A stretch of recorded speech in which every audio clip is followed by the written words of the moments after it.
আসসালামু আলাইকুম। Hello viewers, সবার কি অবস্থা? কেমন আছেন? আশা করি সবাই ভালো আছেন। আমিও ভালো আছি।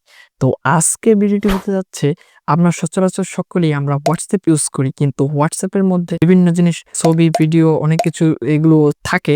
এক কথায় বলতে গেলে আমার নিজস্ব কিছু প্রাইভেসির একটা ব্যাপার আছে। ওই ক্ষেত্রে দেখা যাচ্ছে যে আপনার ফোন যদি কারো হাতে চলে যায় বা কারো হাতে থাকে, সে আসলে কিছুই দেখতে পারবে না। সে চাইলেও কিছু করতে পারবে না। তো এজন্যই আমি আপনাদেরকে আজকে দেখাবো কিভাবে আপনি আপনার WhatsApp টি নিরাপদ রাখতে পারেন। এক্ষেত্রে আমি ২ টি স্টেপ দেখাবো। ২ টি স্টেপের মধ্যে আপনার যেটি পছন্দ হয় আপনি সেটি করে রাখতে পারেন। তো চলুন কথা না বাড়িয়ে মোবাইল স্ক্রিনে চলে যাই। তো ১ম এ চলে আসলাম মোবাইলের স্ক্রিনে। আসার পর আমাকে যেটি করতে হবে, আমার ফোনের যে WhatsApp টি রয়েছে, WhatsApp এ প্রবেশ করতে হবে। WhatsApp এ প্রবেশ করার পরে এখানে যেহেতু একটা প্রাইভেসির ব্যাপার আছে, আপনাদেরকে যে সময় ভিডিওটি আপলোড করব ওই সময় আমি এগুলো ব্লার করে দিতে পারি। তো ১ম এ আপনাদেরকে যেটি করতে হবে, আপনাদের এই কোণায় দেখতেই পারছেন ৩ ডট একটা অপশন রয়েছে। এই ৩ ডট একটা ক্লিক করবেন। ৩ ডটে ক্লিক করার পরে এখানে দেখতে পারবেন সেটিং নামে একটা অপশন আছে, সেটিং এ ক্লিক করবেন। সেটিং এ ক্লিক করার পরে আপনাকে যেটি করতে হবে, অ্যাকাউন্ট নামে যে অপশনটি রয়েছে, এই অ্যাকাউন্ট নামে অপশনটিতে ক্লিক করবেন। ক্লিক করার পরে এখানে দেখতেই পারছেন কতগুলো অপশন রয়েছে। এর মধ্যে আপনাকে যেটি করতে হবে, 2 স্টেপ ভেরিফিকেশন এই অপশনটি রয়েছে। ৪ নম্বরে যে অপশনটি রয়েছে 2 স্টেপ ভেরিফিকেশন, এটাতে ক্লিক করে দিতে হবে। এটাতে ক্লিক করে দেওয়ার পরে আপনাকে টার্ন অন এই অপশনটির ভিতরে ক্লিক করতে হবে। এখন আপনাকে দিতে বলছে এখানে ৬ ডিজিটের একটি পিন কোড। এটি আপনি আপনার মন মতো দিয়ে দিবেন। তো আমি আমার ৬ ডিজিটের পিনটি দিয়ে দিচ্ছি। এখানে কনফার্ম হওয়ার জন্য আবার দিতে বলছে, আমি পিনটি আবার দিয়ে দেব। সেভে ক্লিক করে দেব। তো দেখতেই পাচ্ছেন এখন আপনার পিনটি সেট হয়ে গেছে। দেখতেই পাচ্ছেন আমি WhatsApp থেকে বেরিয়ে গেলাম। এবার যদি আমি WhatsApp এ আবার প্রবেশ করতে যাই তখন কি হয় জিনিসটা? দেখেন এখানে আমি WhatsApp এ ঢোকার সাথে, সাথে আমাকে সেই পিনটি আবার দিতে বলছে।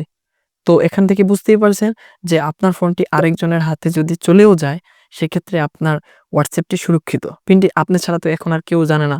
তো আমি যদি পিনটি এখন দিয়ে দিই, অবশ্যই আমাকে ভিতরে প্রবেশ করাবে। তো আমি আপনাদের সামনে পিনটি দিয়ে দিচ্ছি। তো দেখতেই পারছেন পিনটি দেওয়ার পরে আমি ভেতরে প্রবেশ করতে পারলাম। তো এটি হচ্ছে ১ম পদ্ধতি। আরেকটি পদ্ধতি আমি আপনাদেরকে দেখিয়ে দিচ্ছি। সেটি হচ্ছে ২ নম্বর পদ্ধতি। এটিও অনেকে ব্যবহার করতে পারেন। এক্ষেত্রে আপনাকে যেটি করতে হবে, ১ম এ ৩ ডট মেনুতে ক্লিক করতে হবে। তারপরে এখানে সেটিং নামে অপশন রয়েছে, ওটির ভিতরে ক্লিক করতে হবে। ক্লিক করার পরে আপনাকে যে প্রাইভেসি নামে একটা অপশন রয়েছে, প্রাইভেসি নামের অপশনটিতে ক্লিক করতে হবে। এরপরে এখানে দেখতেই পাচ্ছেন একটু নিচের দিকে নামলে অ্যাপ লক ডিজেবল অবস্থায় রয়েছে। এটার ভিতরে একটা ক্লিক করে দেব। ক্লিক করে দেওয়ার পরে আপনাকে যে এখানে একটি অপশন রয়েছে এটি অন করে দিতে হবে। অন করার জন্য আপনার ফোনের ফিঙ্গারপ্রিন্ট যেটি রয়েছে, পিন যেটি রয়েছে সেটি দিতে বলবে। ফিঙ্গারপ্রিন্ট আমি দিয়ে দিচ্ছি। ফিঙ্গারপ্রিন্ট দিয়ে দেওয়ার পরে এখানে ৩ টি অপশন রয়েছে। Immediately, after 1 minute, after 30 minutes. এই ৩ টি অপশনের মধ্যে মানে আপনি যদি WhatsApp থেকে বেরিয়ে যান, সাথে, সাথে কি আপনার অ্যাপ লকটি হয়ে যাবে? এটা আপনাকে জিজ্ঞেস করছে। যেহেতু আমি চাচ্ছি WhatsApp থেকে বেরোলে আমার এটি লক হয়ে যায়, সেহেতু আমি ইমিডিয়েটলি অপশনটি চালু করে দিচ্ছি। এরপরে আমি এখান থেকে সরাসরি WhatsApp থেকে বেরিয়ে যাচ্ছি। বেরিয়ে যাওয়ার পরে আমি এখন আবার প্রবেশ করে দেখাচ্ছি এটি কি হচ্ছে। ক্লিক করার সাথে সাথেই আপনার যেই ফোনের যেই বায়োমেট্রিক্স, এক কথায় বলতে গেলে ফিঙ্গারপ্রিন্ট, সেটি চাচ্ছে, যেটি মাত্র আমি দিয়ে দিলাম। দেখতেই পাচ্ছেন আমার ফিঙ্গারপ্রিন্ট দেওয়ার সাথে সাথেই আমাকে ভিতরে প্রবেশ করিয়ে দিল। আমি ২ টি পদ্ধতি দেখিয়ে দিলাম। এখান থেকে আপনি যেটি মনে হয় যে আপনার জন্য ভালো হবে সেটি আপনি করে নিতে পারেন। তাহলে আজকের ভিডিও যদি সম্পূর্ণ আপনি দেখে থাকেন, ২ টি পদ্ধতি যদি আপনি যেকোনো একটিও যদি অবলম্বন করেন, সেক্ষেত্রে আপনার WhatsApp টি সুরক্ষিত থাকবে অবশ্যই।